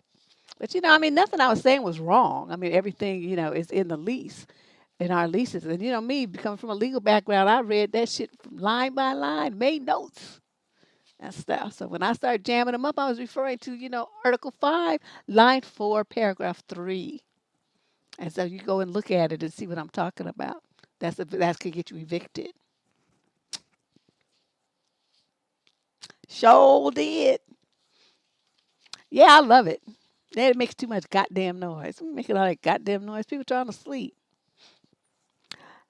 Anyway, let's move on. Question number 16. Male 30 to 35 from Raleigh, Durham, North Carolina.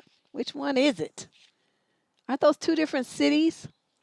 Anyway, let me leave dude alone. I have been talking to an absolutely beautiful woman for about a month now. We took it slow at first and talked for about 10 days. Then we met up. Things went well, and she invited me out again a few days later. We kissed the first time. About a week later, we met for a hike. Again, things went good, and we kissed for the second time. I didn't get to see her for 16 days, and it was hard to keep the spark alive, but I pulled it off, and we had an amazing fourth date tonight. She has shown interest in me from the beginning and has been honest about what she's doing now. She has been dating other guys as expected. However, I'm losing steam on how to keep getting to know her. She still isn't letting her guard down much around me, and I'm not sure how to keep things exciting now. She actually said we're strangers still, which, yes, we are, but damn, after chatting for a month, which I get, but she still doesn't trust me at all. We kissed before she left tonight, but earlier in the night she was a little cross-buzzed. What's that mean? And we were talking about some stuff. She's 2 years older than me and was trying to say it's a big difference. I know who I am as a person. I love myself, and I don't need anyone else to make me happy. The difference is that I actually want this woman in my life, not need her to be there. There's something magnetic about her when we are together. She's fiercely independent, doesn't need a man, is a relationship only kind of girl, a relationship only sex kind of girl, and very hardworking. I've tried my best to not chase her, and I know she wants to probably see me again, but I need suggestions on what I should do. I feel like the ball's in her court, and I don't know if I should reach out again or if it's meant to be right. Probably left out a bunch of useful details, but I feel like this is a good start. Thank you, because I don't want to know your whole life story. I don't want to change her at all. I really can't find any red flags other than she never stops working. And I'm trying to make sure she doesn't walk all over my heart, even though I'm trying my best to not have expectations. You can't have expectations in a situation like this, dude. She hasn't given you anything. She told you flat up front. A whole bunch of red flags went up. One is you're still strangers. Two is she said there's the 2 year age difference is huge to her. Okay, and then three, she's always tells you that she's always working. Those are three barriers to intimacy. This woman is not trying to be with you. Okay, so you need to understand what all of those things mean and let this go. I'm just gonna be blunt with you. She's throwing up barriers so that you and the age difference is an insurmountable one. You can't magically change your age, and work is insurmountable too. But you're gonna tell somebody, "Oh no, don't go to work. Just hang out with me." You can't do that. And you can't do anything about the strangers thing either because she does not put herself in a position to let you get to know her. That means she doesn't want you to know her, right? You putting all this importance on a lip lock, that don't mean nothing. Okay. So I'm going to suggest that you just back off from this and start. She's dating other people. You need to do the same. All right. Well, she says she's a relationship. She only have eggplant in a relationship at in her age group, of which she's 2 years older than you, and you guys in your mid-30s. I don't believe that, but that's just me. Let's move on to question number 17. This is a female, 35 to 39, age group from Rockville, Maryland. Hi, Deb. I'm looking for advice on meeting your man's kids for the first time. I'm in my late 30s and I have been dating a 46-year-old man for about 5 months. It's going amazing. And she put that in caps. Almost everything I'm looking for. He has two teenage sons. I have two preschool age boys. Oh, so both of you have sons. Okay. In the very beginning, we agreed not to introduce our kids for a while, although lately his custody situation changed, and unless I can start visiting him at his place while his sons are home, we will basically never see each other. So he invited me over to visit his house on Friday when his two sons will be home. But we both agreed it would not be wise to introduce my preschoolers to anyone, meeting two teenage boys. I'm so out of my element here. I don't have brothers, and all my friends have young children like me. What are teenagers like these days? Well, there's two kinds. There's the pain in the ass ones. They want to talk back and act a fool all the time. And then there's the kid, the kids that are pretty decent. They're quiet. I mean, they go to school. They don't really, they might not be the best about doing their chores or bathing and stuff like that. You got to remind them. But, they basically play video games and talk to their little friends and stuff online or on the phone. And they pretty much stay out of your way. You just feed them, make sure they have clean clothes to wear and go to school, and they're done. They're fine. So I don't know which type he has. Those are two types I've seen. But, you know what a teenager's like? The main thing that teenage boys are always hungry. So ask their daddy what they like. And whatever they like to eat, walk in the door with that and say, "Oh, I thought you would like a snack. It's good to meet you." And you give them that and say, "My name is so and so. And, I'm dating your dad. And I have two little kids. Pull out the pictures and let them see your kids. They're little boys. They would love you." You say something like that. They would love you. Such as I mean, I don't know, just make up some shit. I mean, they're kids. I mean, why are you putting all this on it? They're just kids. I mean, I can see if they were like 19 or 20 or something, but they're 14 and 15. They're not scary. They're little brats. I have a little cousin. But how old is he? I think he's only 12 or 13 or something, but he's so tall. And he's so tall. I mean, he looks like a grown man. He's tall as his daddy, 6 feet something, and he's only like 13. So,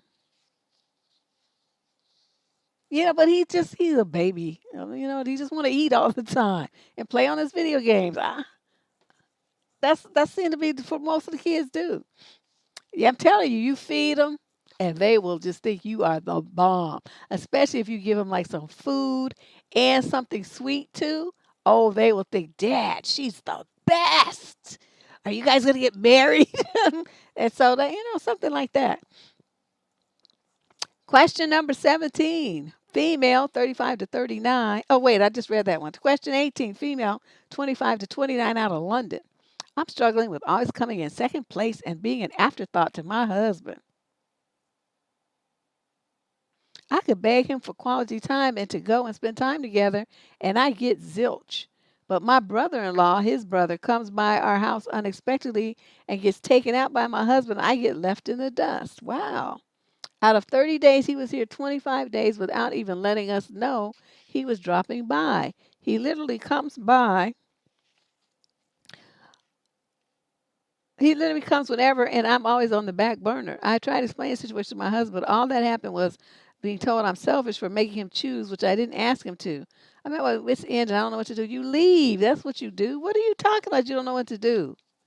your husband, I mean, this is the kind of thing, he just has you, you're just being taken for granted, like you a bump on a log, and you just sitting there. I mean, it's great that you wrote me for ideas, but this is the kind of thing, this is marked disrespect. The brother's disrespecting you, and so is he. Now, if you had the courage, you have one saving grace before you leave. When that brother comes, you can step up to him and say, "Why do you come here so much? I can't even have time with my husband because of you." He just wants to run around with you and he doesn't spend any time with me, and it's because of you. Stop coming to my house uninvited. This is a married couple's home. This is not some place you, as a single man, should just be running in and out of whenever you want to. It's rude and it's inconsiderate. I want you to stop doing it. Okay, now your husband's going to get mad. The brother's law is going to be flummoxed. And then you just say, well, look, that's how I feel. And then if they have any lip to say about it, okay, well, then I'm going to go upstairs. I'm going to pack my things so you can sleep with your brother. Your brother can cook your food. You can fuck your brother. That's what you can do because I'm out. And that's what I would tell them. And I would say it right there in front of the brother's face so the brother could run and tell everybody in the family. And it would spread like wildfire. And they'd be like, oh my God, I can't believe she said that. But then they'd be looking at your husband like, well, what the fuck is wrong with you? How can you treat your wife like that? What kind of stuff is this? You just treat her so bad and you think she's going to stay with you? So then, the tables would turn. But that's what you have to do. And it's going to be up to you to find the courage to do it. I don't know. You would have said out of 30 days, by the time he did that shit the third time, I would have been like, what is this? Why you keep coming over here uninvited and unannounced? You'll be coming over to my house like that. This is not no flop house. It's not your entertainment vehicle. We're home of a married couple. You need to respect our privacy. You call in advance and ask if it's okay for you to come over. That's what you do. Don't do this again. And then he would be like, oh. But see, if nobody's telling him that, your husband rather just makes him feel all welcome and makes him a priority. So, of course, he's going to keep coming over there. Your brother, your husband hasn't said anything to his brother. I've told him, oh, just come anytime. Like that. So he's encouraging it. I can just hear it now. So that's what you're going to have to do. I would become, like I said, that's that Leo thing now. We don't come in second. Either I'm the whole show or there ain't no show. And that's it. Nah. Question 19, female 26 to 29 from Calgary, Canada. I'm writing to get some tips on how to motivate my boyfriend's mother and brother to move out of our apartment. Wow, these people be having drama. My boyfriend and I have lived together for 2 years. His mother and brother had to suddenly move in with us, not due to the pandemic, just poor life decision. I've been very understanding, however, they've been here since September with no sign of a move-out date. We live in a 2-bedroom, 2-bathroom apartment, and it's beginning to be very cramped. My boyfriend keeps saying they don't bother him being here, but it really bothers me because I feel confined to our bedroom. Also, my boyfriend aren't able to have space from each other, so we argue more, and resentment towards them is starting to hurt our relationship. How do I get him to make them leave without coming off as selfish? I want to be a supportive girlfriend, but I want our home back. No, supportive is when they stayed there for 3 or 4 months. Now it's September, October, November, December, January, February, March. So that's actually 7 months because it's April now. And, they need to be making plans to move. So that's the kind of thing, again, as a woman of the house, that's your responsibility to do. You trying to make it be his and put the baton on him. You sit down with the mother and brother and say, when are you guys leaving? Because you here, we want to help you out in an emergency, but this is not going to be your permanent home. So you need to be making plans to move, and I want to give you a move out date. I want you out in 3 months. So start saving your money, getting a second job, whatever you need to do, you need to be out of here. Now, if that's not going to work for you, then what you do is you go behind his back to the landlord and you say, we have some people in our house. We've invited them to stay for a little while, but now they won't leave. I need you to give them an eviction notice. And, don't say it came from me. This is what I need you to do. And the landlord will roll up there and give them eviction notice. And then that will take care of it as well. And then you can just sit there and look.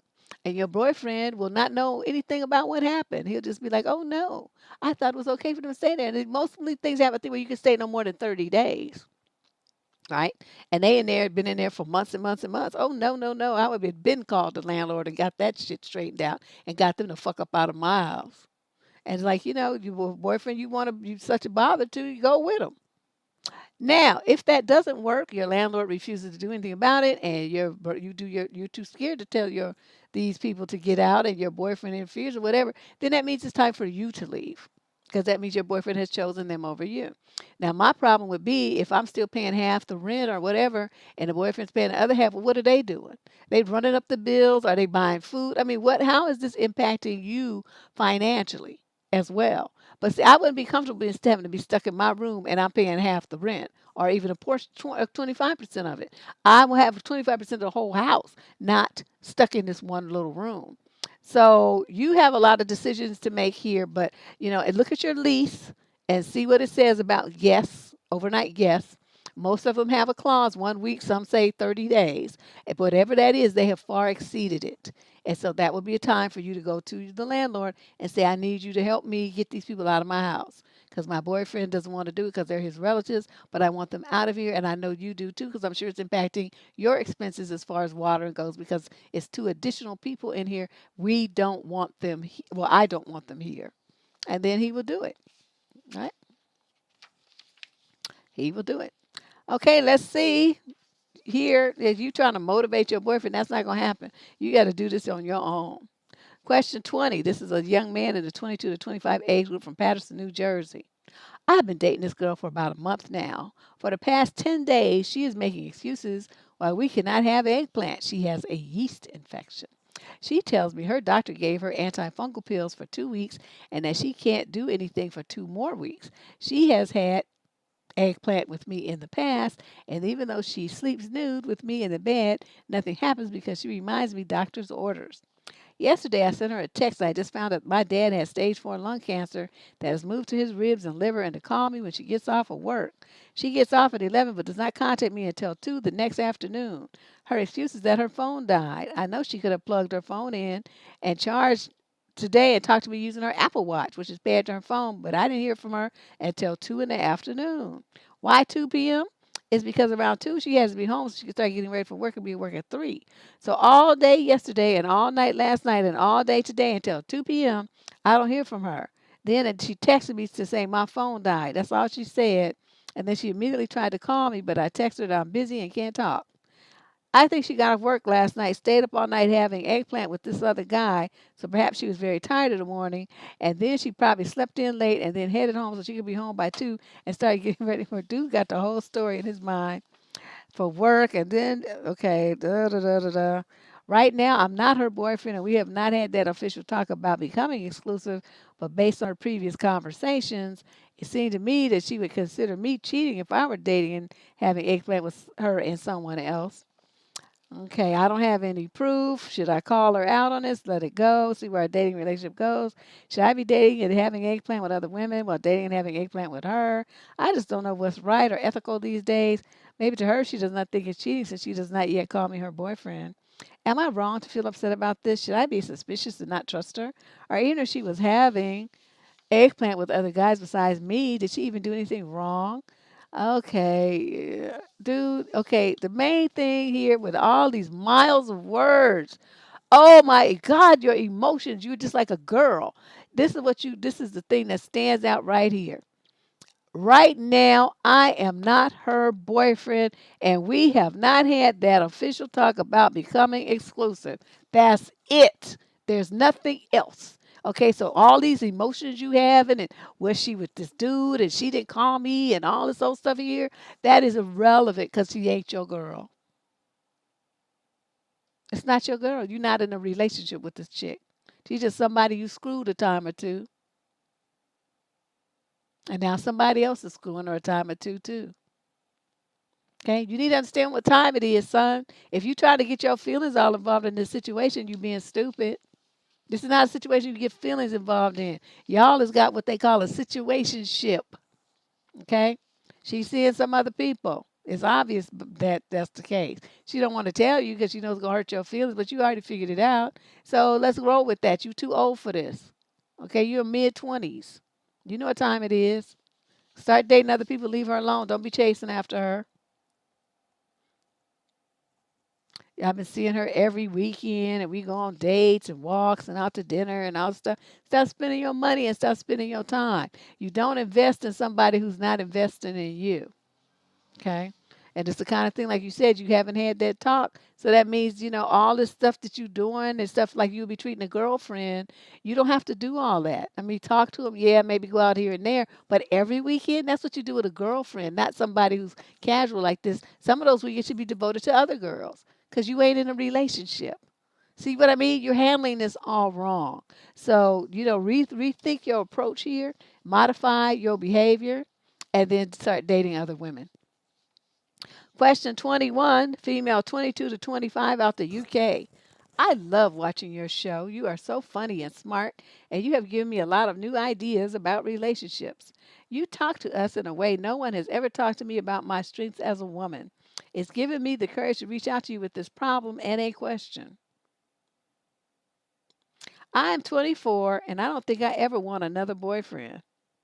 Wow, at 24? Eggplant scares me because every guy I meet who is my age is into choking.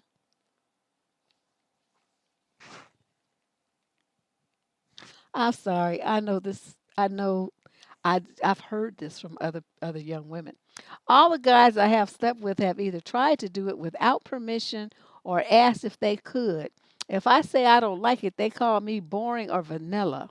I have had guys choke me and slap me, and I've wondered what's wrong with me. Why don't I like it? Choke and slap me and to see if happens and how many hands you be missing. I spoke to friends about it, and they have had the same thing happen to them. Where are these people? They somewhere in the UK. Most guys our age want girlfriends who like it. Some of my friends pretend to like it to keep boyfriends happy, but I can't do that. One of my friends dates older men, and she says many are okay with vanilla. They're just happy to be having an eggplant with a younger woman. But I don't fancy that either. I am pretty happy being single. I would have liked to have a boyfriend, but not if it's what intimacy is like. I love having men and friends. I'm just not interested in sexual relationships. She put three. Deb, am I the weird one? Number one. Number two, do you think a woman can train herself to like something like that?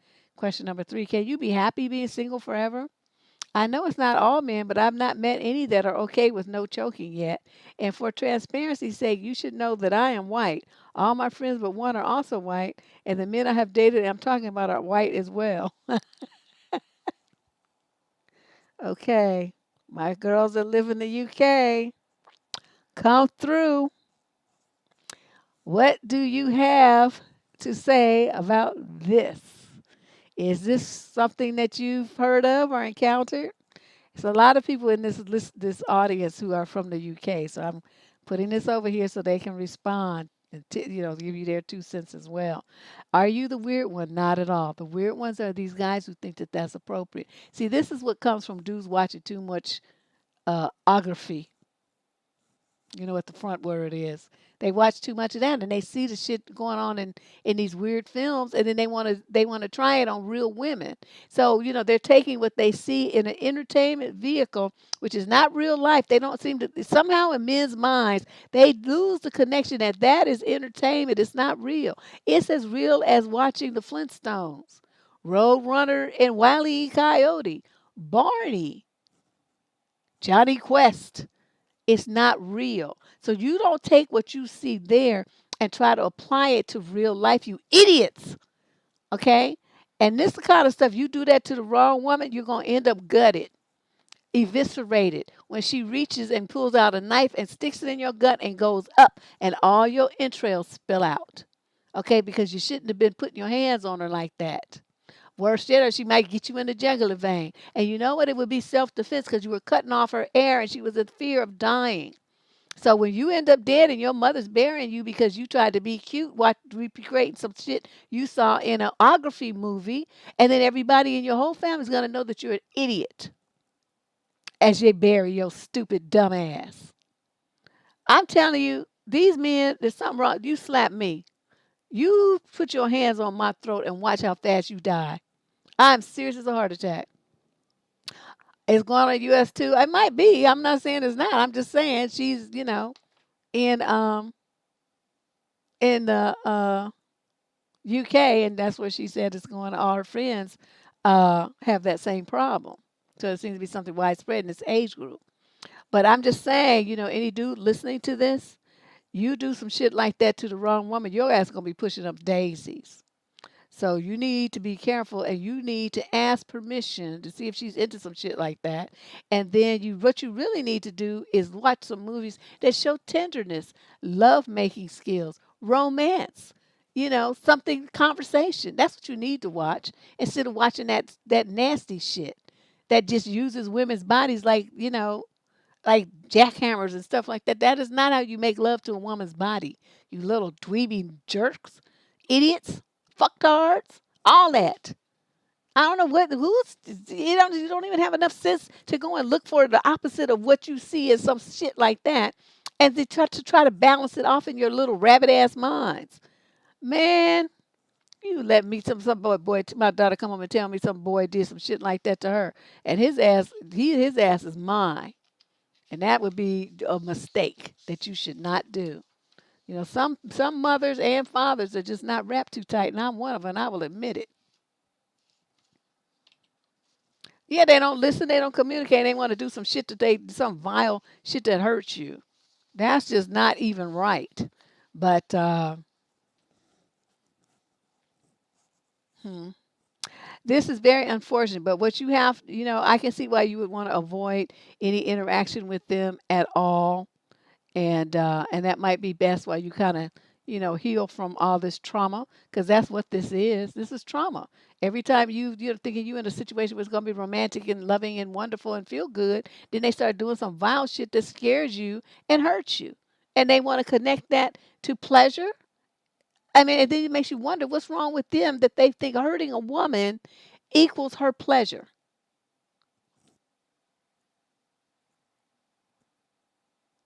Something is wrong with young men of today. There's something seriously wrong with them. And parents, if you have sons in this age group, you better sit them down and tell them all what they best not be doing. Because, if you don't talk to your children about sexuality, this is the kind of shit that happens. They're going to learn it from some stupid, their idiot friends or some ography movies. Yes, yeah, it would be nice if people did like her and subscribe to the channel as well. That would be great. Let's move on to question number 22.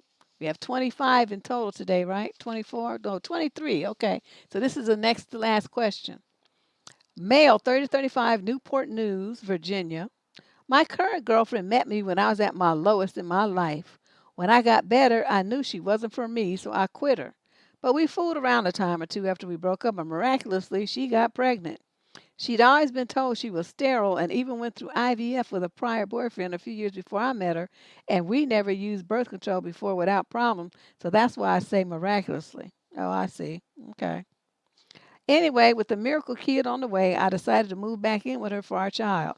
I can tolerate a lot of her faults, but my God, she talks so loud and is so fucking irritating. I told her multiple times to stop being so loud, and it never changes. She isn't screaming at me in anger. She just talks so loud it literally sounds like screaming. Wow. It makes my adrenaline shoot up, and it takes me at least a few minutes to calm down after hearing her freaking voice. She told me she loved me this morning and actually pissed me off because I woke up with someone screaming at me and my heart racing. I thought I was alone in thinking this, or that I was being too sensitive. But lately, I have started looking at people's faces in public when she talks, and I could tell she's making everyone in the vicinity on edge. Her ghetto loudness embarrasses me. Even her mother keeps telling her to keep it down, but she won't stop screaming for no reason.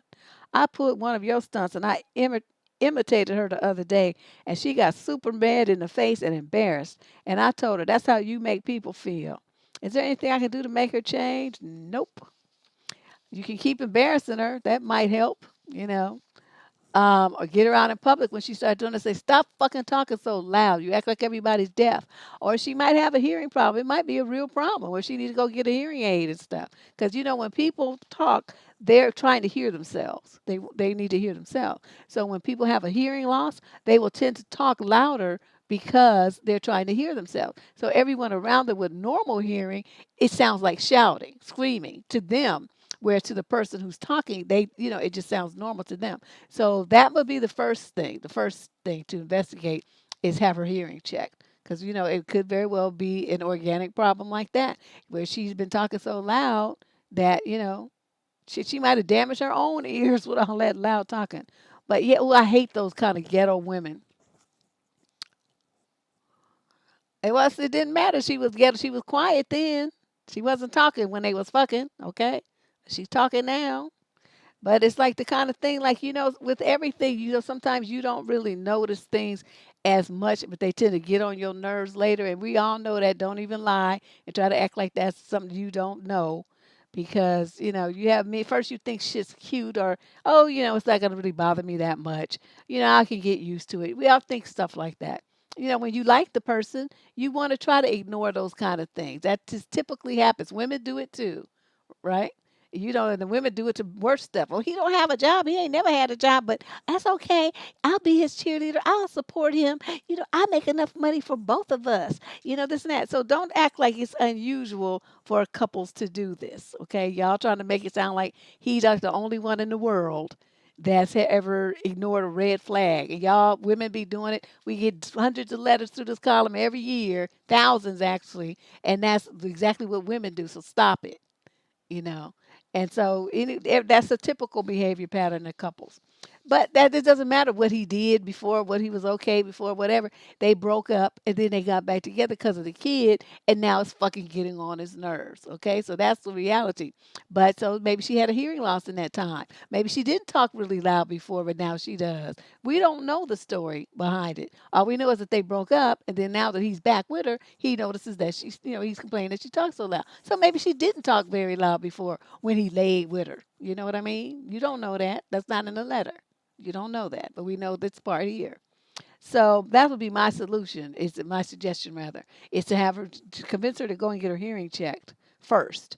Then, if she insists on all this volume every time she does that, then you're gonna have to clown her and make till she gets embarrassed enough to stop. Why are you shouting? Stop fucking shouting all the time. Stuff like that. Usually, when you mirror people, it gets their attention. Just like what you notice how she got all red and stuff. But take her to get her ears checked first, because it might be something that we shouldn't really be dragging her about. The girl might have a problem, and she needs hearing aids. Okay, the final letter of today, question 23, female in the 26 to 29 age group from Montreal, Canada. My partner and I have been together for 5.5 years. We have an 8-month-old boy and live together in a house we bought 3 years ago with a mortgage. I love him, but shrivel up when he tries to be affectionate. Eggplant is a chore. I want it, but I just don't lust after him anymore. I put it down to reduce libido after having a baby, but I realized recently it's not that. We've never had a deep emotional connection, and that is what I believe really makes women tick. Well, at least me see, red flag, ignoring it, and now it's a problem. That's what I'm telling you. This is a common issue in couples. He is always making little childish mistakes, thoughtless ones, and they've stacked up. I know my libido could improve if the way he came on to me or his attitudes towards certain things changed, but I've talked to him about it till I'm blue in the face, and everything is good for about a fortnight only. Fortnight, what is that? I don't know. I've run out of patience or energy to try. I'm scared the relationship has run its course, but because of our son, I'm not willing to throw the towel in until I'm certain it's better for us to separate. We're both in our late 20s, so I'm torn because although our son comes first, I can't bear the thought of being trapped like this for all of our prime years. He is a good hearted, funny, hard working man, but he is a sheep amongst his friends. If he jumps, I'll jump too, sort of mentality. And I can't stand it. It's my fault for thinking he would mature out of it, but having our son seem to have caused a regression in his mentality. Oh, really? We generally have a great and comfortable relationship, but the lack of eggplant is becoming an elephant in the room. Could this get better, or does it sound like it has indeed run its course? Oh yeah, honey, this is like the horse that's dead, and y'all whipping it. It's unfortunate, and this is the kind of thing that happens once you get more mature. That's why I say, when people are in their 20s, that is not the time to enter a serious relationship and make these kind of lifetime commitments, buying mortgages with people and having kids with them and all that stuff. Not until you're in your very late 20s for a woman and early 30s for a man should you even start thinking about that, because you change too much in that period from like 17, 18 to about 27, 26, 27. That's your greatest period of change in your life. of growth and change, the way you think, the way you believe, all the stuff, how you conduct yourself, how deciding who you're going to be in the world. And the partner that you choose at the beginning of that might have met those needs and been okay at that time when you first got with them. But now for you, it's 6 years later. And so now, you've arrived at that point where I said you start to realize that you're a different person than you were 6 years ago. And now the person that he is doesn't fit with the person that you are anymore. That's why you don't do stuff like this in your 20s. This always happens. So you are in a situation where, like you said, he seems to have regressed. You notice that he's not very strong as personality. He's a follower type, not a leader. You don't want that kind of man, for your guy. So all in all, it seems even though he's a nice man and all this kind of stuff, he's a nice guy. I'm not saying he's not, but he's just not the guy for you. And that's what you have to tell him. And just be honest about it. There's no reason for you in your late 20s to be looking for a lifetime of sacrifice of yourself and your sexuality and a good time and romance and all the things that you want because you chose this man at 21 or 20 or whatever age you were. That was a mistake. That was a mistake. But it's one a lot of people make, so don't feel like you're alone in it. Just, a lot of them say, you're the first person I've heard who said anything like that to me, and it's something I just really believe. I just really seen how much people change during that decade, and it just doesn't make sense to get involved in anything serious because it never fails that it blows up in your face. If you're just living together, you end up breaking up. If you're married, 90% of the time you end up in a divorce, or the marriage just sucks. I mean, people stay in it, but they're miserable. And it's, when you looking at you only in your 20s, you got another 60, 70 years to be living on this planet. You going to live it like that? I don't think so. Yeah, it's just terrible. It's just really wish people would slow down and not feel like they need to be in a relationship and all this kind of stuff. I mean, it's fine to date around, but really that time in that period of time that's meant for you to be finding yourself and figuring who you are, settling, establishing yourself as an adult, learning, finishing school, starting your career, traveling, expanding your mind, meeting people all over the place, talking to them, again, expanding your mind so that by the time you arrive at your late 20s, you're a much more developed person, much more mature, much more well rounded, much more confident, much more knowledgeable than you were all those years before. And the person that you choose then is more likely to be someone that you can really be with for the rest of your life. Anybody you choose in your early 20s, that's gonna go up in smoke right in your face. I'm sorry, but that's what's gonna happen. Okay. But anyway, that was a great show. He had some great questions. We're going to continue doing the show on Fridays up until through May, and then we start with the DNN. As I said before, if you want to submit something for the DNN, uh, it's just send it to survivingdating@gmail.com and make the subject line DNN or Dusty News. They both go into the same folder, and we're going to get started with that the first Friday in June. I hope you're ready. I hope you're ready. But I want to thank everybody for coming. We'll be back on Tuesday with What the Fuck Tuesday, our chief and main relationship advice show that's been running for years on the channel. We appreciate everything that you guys have done, all the super chat donations and your support. If you want to submit a letter, look in the show description down below and click that link that says submit advice, and we'll get your letter on the show. I'll talk to you guys real soon, like Tuesday. Bye-bye.